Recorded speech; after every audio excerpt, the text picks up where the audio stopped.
నమస్తే, నేను రోజా. Welcome to 30/60 బులెటిన్ల ముందుగా హెడ్లైన్స్. జనం ఇబ్బంది పడుతుంటే విదేశాల్లో ప్రధాని టూర్లా, మోడీ సర్కార్కి ముందు చూపు లేదంటూ సిబల్ ఫైర్. నల్ల కుబేరులకు పెద్ద నోట్ల రద్దు ముందే తెలుసా, అనుమానాలకు తెరలేపుతున్న మీడియా కథనాలు.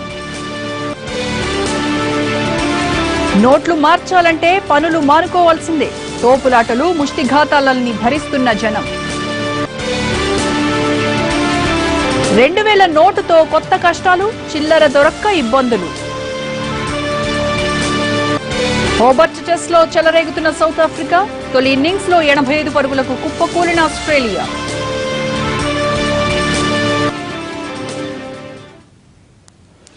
పెద్ద నోట్ల రద్దు వ్యవహారం అత్యంత రహస్యంగా నడిచిందా, లేక కొందరు అస్మదీయులకు ముందే ఉప్పొందిందా? ఇప్పుడు ఇదే అంశం రాజకీయంగా పెను ప్రకంపనలు సృష్టిస్తోంది.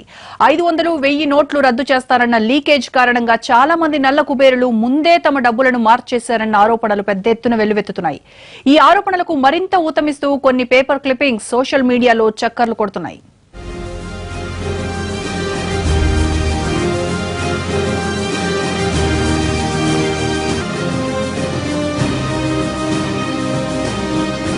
అఖిల అనే గుజరాతీ ఈవినింగ్ ఎడిషన్ ఏప్రిల్ 1న ప్రచురించిన కథనం ఇప్పుడు సంచలనం రేకెత్తిస్తోంది. కేంద్రం త్వరలో 500, 1000 నోట్లను రద్దు చేయబోతుందన్నది ఏప్రిల్ 1న వెలువడిన ఆ పత్రికలో వార్త ప్రచురితమైంది. దీనికి సంబంధించిన పేపర్ క్లిప్పింగ్ ప్రస్తుతం సోషల్ మీడియాలో హల్చల్ చేస్తోంది. రాజ్కోట్ ఏప్రిల్ 1 డెడ్ లైన్ తో ఉన్న ఆ వార్తలో ఎన్డీఏ ప్రభుత్వం ఏర్పడి 2 ఏళ్లు పూర్తవబోతున్న సందర్భంగా తమ ప్రధాన ఎన్నికల వాగ్దానాన్ని నెరవేర్చుకోబోతుందన్నది అని స్పష్టంగా రాశారు. అంటే కేంద్ర మంత్రులకు కూడా తెలియకుండా అత్యంత రహస్యంగా తీసుకున్న ఆ నిర్ణయం ఈ పత్రికకు కొద్ది నెలల ముందే ఎలా తెలిసిందన్నది ఇప్పుడు చర్చనీయాంశంగా మారింది. అటు అక్టోబర్ 27న ఉత్తరప్రదేశ్ కు చెందిన జాగరణ్ పత్రిక కాన్పూర్ ఎడిషన్ లోనూ త్వరలో 2000 నోట్ వస్తుంది, 500, 1000 నోట్లు రద్దయ్యే అవకాశం ఉందని మొదటి పేజీ వార్తగా వచ్చింది.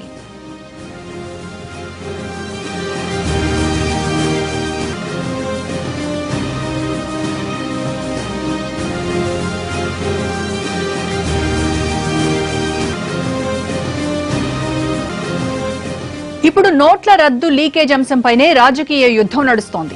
అస్మదీయులు, బీజేపీ నేతలు బడాబాబులకు నోట్ల రద్దు అంశాన్ని ముందుగానే చెప్పారని ఆరోపిస్తున్నాయి ప్రతిపక్షాలు.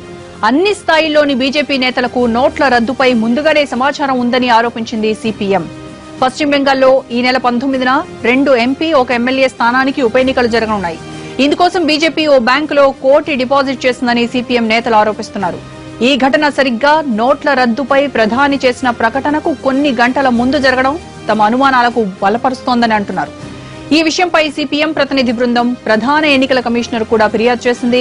ఇదే అంశాన్ని ప్రముఖ న్యాయవాది ప్రశాంత్ భూషణ్ ట్విట్టర్ లో కూడా ప్రస్తావించారు. కోల్కతాలోని Indian bank central avenue branch లో ఓ వ్యక్తి 1 కోటి విలువైన 1000 రూపాయల నోట్లు బీజేపీ ఖాతాలో డిపాజిట్ చేసినట్టు ఆయన ట్విట్టర్ లో ఆధారాలు చూపారు.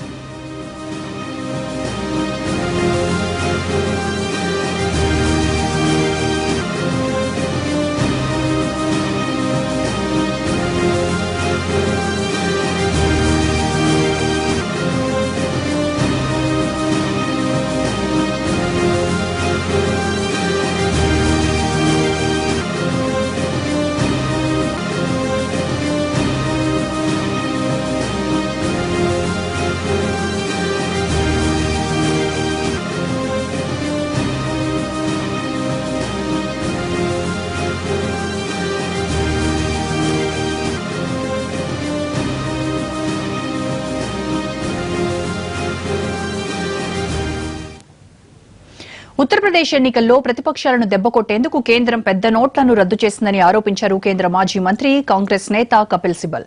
3 రోజులుగా దేశ ప్రజలు గందరగోళంలో ఉంటే మోడీ జపాన్ చెక్కేయడం ఏంటని ప్రశ్నించారు. 500, 1000 నోట్లు రద్దు చేసి ప్రభుత్వం తప్పుడు నిర్ణయం తీసుకుందన్నారు కపిల్. మరోవైపు ఈ నిర్ణయం వెలువడక ముందే లీక్ అయిందనే అనుమానాలు కూడా వ్యక్తం చేశారు కేంద్ర మాజీ మంత్రి. 8 नवंबर का जो सरकार का फैसला था कि 500 के नोट और 1000 के नोट अदा तभी किए जाएंगे अगर वो बैंक में जमा कराएंगे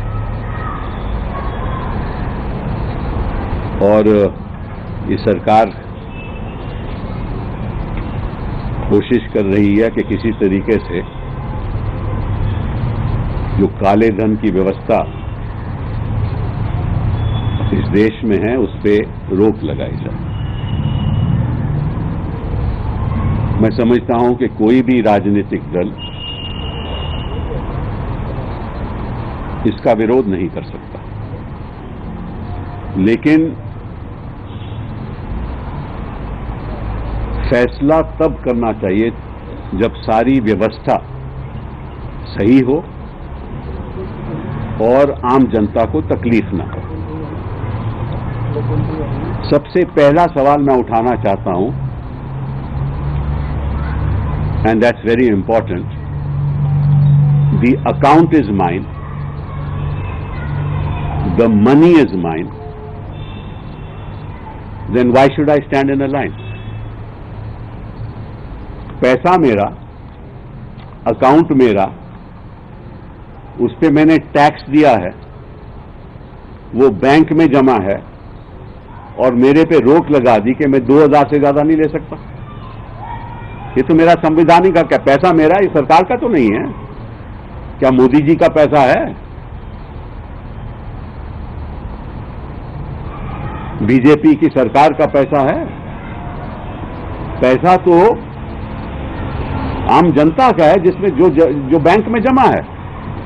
और आप कह रहे हो कि वो शख्स जिसको जरूरत हो सकती है, उसमें घर में कोई मरीज हो सकता है, कोई कैंसर का मरीज हो सकता है, अस्पताल, प्राइवेट अस्पताल में दाखिल हो सकता है, उसको पैसा देना है तो वो 2000 से ज्यादा नहीं निकाल सकता। और मुझे ये जानकारी मिली है कि कई लोगों की मौत हो गई। किसी ने एक लिवर ट्रांसप्लांट कराना था तो प्राइवेट अस्पताल ने पैसा नहीं लिया, उसका देहांत हो गया। और ये प्रधानमंत्री कहते थे कि मैं तो देश का पीएम नहीं हूं, सीएम हूं, मतलब कॉमन मैन हूं। तो ये कॉमन मैन के नजरिए से हो रहा है।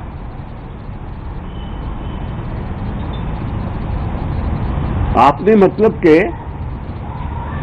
और ऐसी सिचुएशन में जब प्रधानमंत्री को हिंदुस्तान रहना चाहिए था,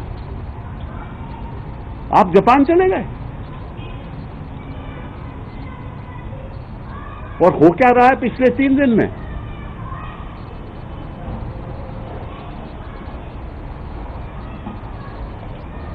बैंकों में कतार है, आम आदमी लाचार है और मोदी जिम्मेदार है। क्या करेगा आम आदमी? इस देश में आपको मालूम है कि लगभग एटीएम मशीन है, वो 2,20,000 एटीएम मशीन है हिंदुस्तान में। और हिंदुस्तान की संख्या क्या है? 130 करोड़, 125 और 130 करोड़। तो मोदी जी को मालूम होना चाहिए, रिजर्व बैंक ऑफ इंडिया को मालूम होना चाहिए, इस सरकार को मालूम होना चाहिए कि इन एटीएम मशीन के द्वारा पैसा नहीं लिया जा सकता, क्योंकि संख्या इतनी ज्यादा है। क्या नॉर्थ ईस्ट में एटीएम मशीन लगी हुई है? रिजू जी से पूछिए, क्या दूर दराज लद्दाख में मशीन लगी हुई है? कश्मीर के हर हिस्से में मशीन लगी हुई है, देहात में मशीन लगी हुई है। मशीन तो छोड़ो, वहां तो बैंक ही नहीं है।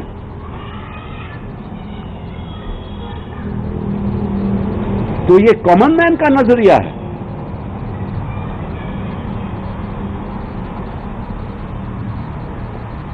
तो मैं समझता हूं कि जो ये कदम सरकार ने उठाया है, बिना सोच समझ के उठाया है,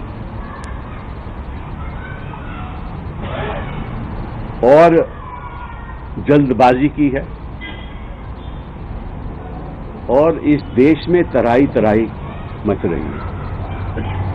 पहली बात तो ये मैं कहना चाहता हूं। दूसरी बात, ये जो 500 रुपए का नोट है, उस पर एक लिखित है कि रिजर्व बैंक इसको ऑनर करेगा। ये वचन है कि अगर मैं इस 500 रुपए नोट को कहीं लेकर जाऊंगा तो वो रकम अदा होगी। ये वचन है। उस वचन का क्या हुआ? एक गृहिणी के पास अगर पैसा कई सालों से जमा है जो टैक्सेबल है, मतलब कि उसका हस्बैंड कमाता होगा, उससे वो 500 रुपया या 1000 रुपया मेहनत से, उसी की मेहनत से घर में रखा होगा खर्चे के लिए। कोई बीमार हो जाता है, कोई स्कूल में कोई आपत्ति आ जाती है, कुछ भी हो सकता है, और वो कई सालों के बाद 2, 4, 5, 6, 7 लाख रुपया भी हो सकता है ना। तो आज इनकम टैक्स उससे पीछे चले जाएगा। एक मजाक हो रहा है, बिना सोचे समझे एक देश की जनता के साथ मजाक हो रहा है। हम काले धन खत्म करने के विरोध में नहीं है, बट इस तरह से नहीं। पूरी व्यवस्था को सोच विचार के साथ व्यवस्था बनाकर खत्म होना चाहिए।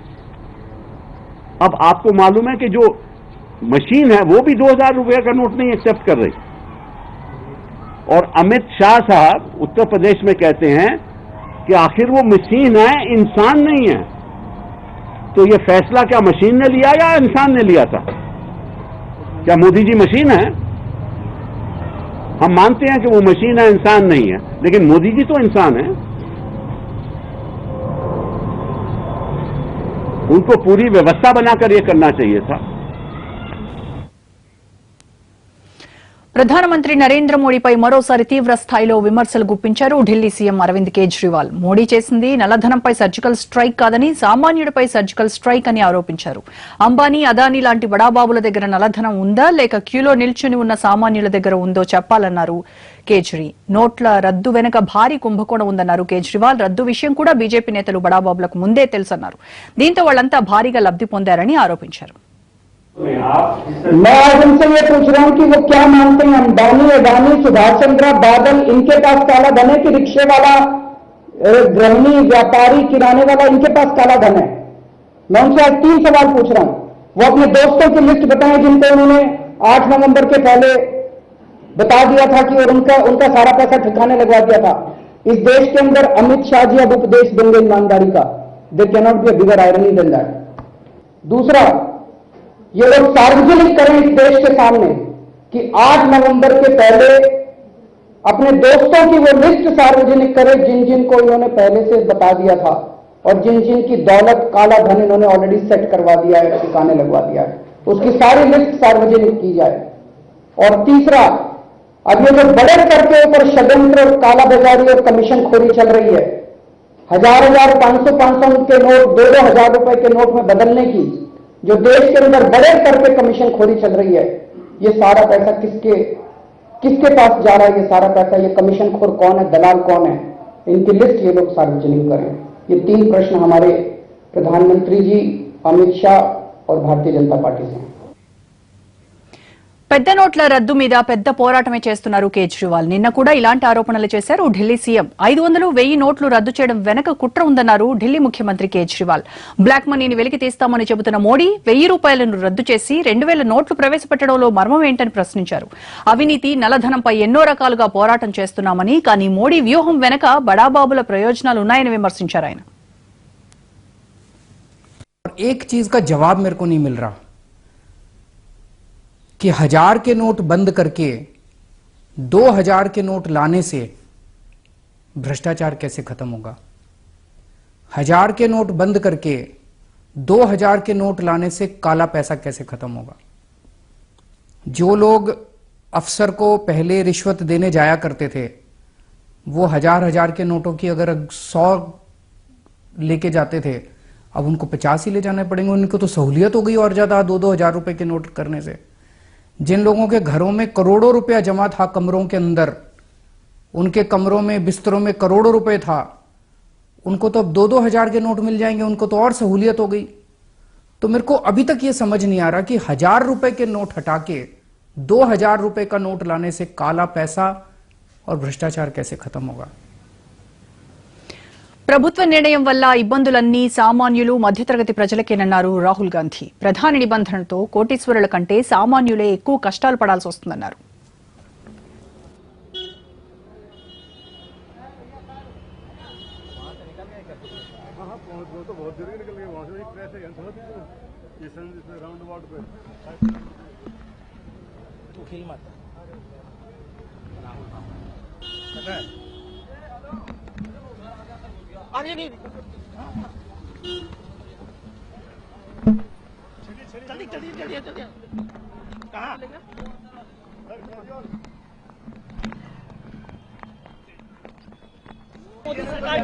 भैया मुझे लाइन में खड़े होने दीजिए, बाद में बात कर लूंगा। लगाए रख हेलो भैया प्लीज लाइन डिस्टर्ब कर दीजिए प्लीज। आप लगाइए आप सर।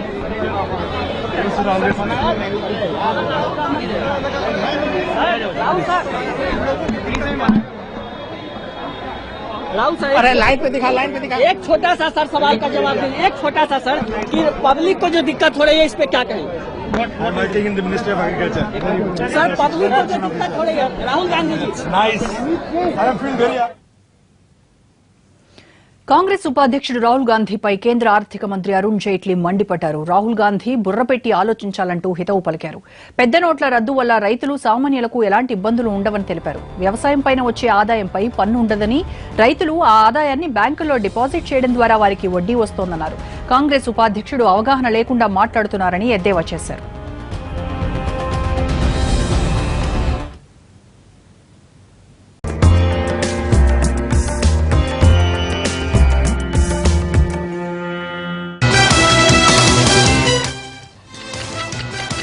న్యూస్.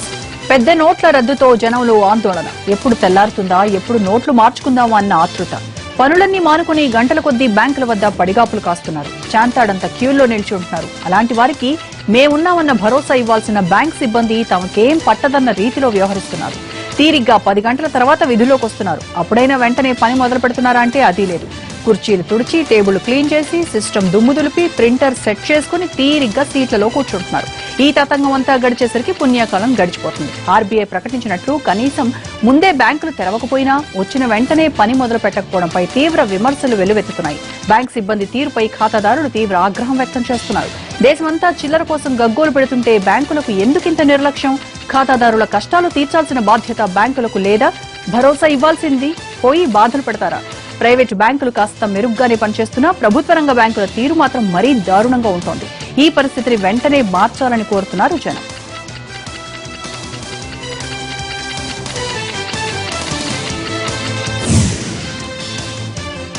పెద్ద నోట్ల రద్దుతో జనానికి చిల్లర చిక్కులు ఇంకా తప్పలేదు. ఏటీఎంలు పూర్తి స్థాయిలో అందుబాటులోకి రాకపోవడంతో ఇబ్బంది పడుతున్నారు. చాలా బ్యాంకులు ఏటీఎంలలో కొత్త నోట్లను నింపలేదు. 100 నోట్లు నింపినా అవి గంటలోనే అయిపోతున్నాయి.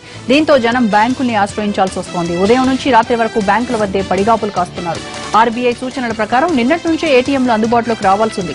కానీ అది జరగలేదు. ఇవాళ కూడా పూర్తి స్థాయిలో పనిచేసే అవకాశం కనిపించడం లేదు. కొన్ని చోట్ల పాత ఏటీఎంలో ఉన్న సాఫ్ట్వేర్ కొత్త నోట్లను గుర్తించడం లేదు. దీంతో డిపాజిట్లు, విత్ డ్రాకు ఇబ్బందులు తలెత్తుతున్నాయి. ఈ సమస్యను వీలైనంత త్వరగా తీర్చాలని కోరుతున్నారు జనం. అటు ఆర్బీఐ మాత్రం పాత నోట్లను మార్పిడి చేసుకునేందుకు తొందరపడొద్దని అంటోంది. సరిపడినంత డబ్బు బ్యాంకులకు పంపుతున్నామని 2-3 రోజుల్లో అంతా సర్దుకుంటుందని చెప్తున్నారు.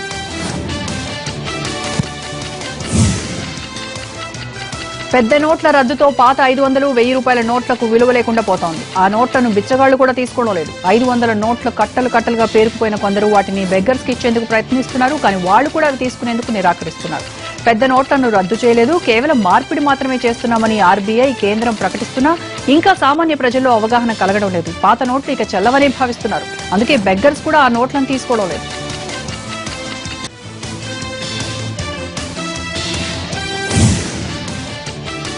పాత నోట్లతో ప్రజలు పడుతున్న బాధలు అన్నీ ఇన్ని కావు. ముఖ్యంగా పాత 500 రూపాయల నోటుపై ఇప్పటికీ ప్రజల్లో అపోహలు పోలేదు. ఆఖరికి బిచ్చగాళ్లు కూడా పాత 500 రూపాయలు ఇస్తే తీసుకోవట్లేదు. మా కొద్దీ పెద్ద నోటు రూపాయి, 2 రూపాయలు లేదంటే 10, 20 రూపాయలు ఇమ్మంటున్నారు. మా ప్రతినిధి అరుణ్ ఒక 500 రూపాయల నోటును బిచ్చగాళ్లకి ఇస్తే ఏం జరిగిందో వాళ్ళు ఏం చెప్పారో చూడండి.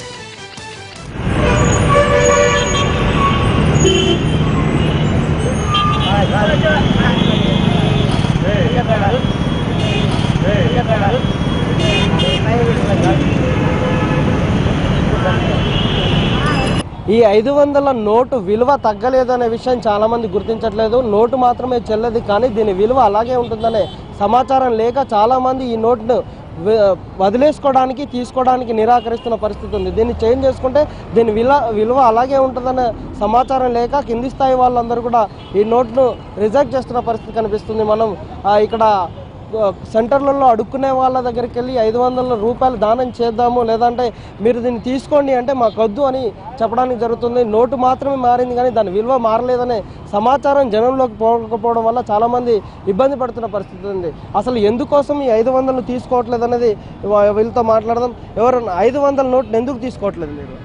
మాకు చల్లవు, మాకు వద్దు, మాకు రూపాయి 2 రూపాయలు మాకు అదే సార్ బాబా. మాకు అదే దేవుడి చింతకి మాకు 10, 5, 2 రూపాయలు అదే మాకు చాలు. ఈ 500 నోట్ చెల్లుతుందా? మాకు చల్లదు, మాకు చల్లదు, చల్లవద్దు. మా టీవీలో పేపర్కు అన్నీ వేసినారు, మాకు వద్దు. ఇది వీళ్ళు చెప్తున్న తీరు. టీవీలో పేపర్లో అన్నిట్లలో సమాచారం ఉంది ఈ నోట్లు చెల్లవనేది, అందుకనే మేము తీసుకోవట్లేదని వీళ్ళు చెప్తున్నారు. చాలామంది ఒకరిద్దరు ఇవ్వడానికి ప్రయత్నం చేస్తున్నా వాటిని రిజెక్ట్ చేస్తున్న పరిస్థితి అయితే కనిపిస్తుంది. నిజానికి ఓటు దీనికి సంబంధించినటువంటి నోటు విలువ మాత్రమే మారలేదనే విషయాన్ని కింది స్థాయిలో ఉన్నటువంటి వాళ్ళకు మెసేజ్ పోకపోవడం వల్ల చాలామంది ఇబ్బంది పడుతున్నారు. వాళ్ళ వైపు సమాచారం లేక, చదువుకోలేని వాళ్ళకి దాని మీద అవగాహన లేక కొంత కన్ఫ్యూజ్ అవుతున్న పరిస్థితి అయితే కనిపిస్తుంది. కెమెరామెన్ అనురుతో అరుణ్ కుమార్, NTV, హైదరాబాద్. ఇవి బులెటిన్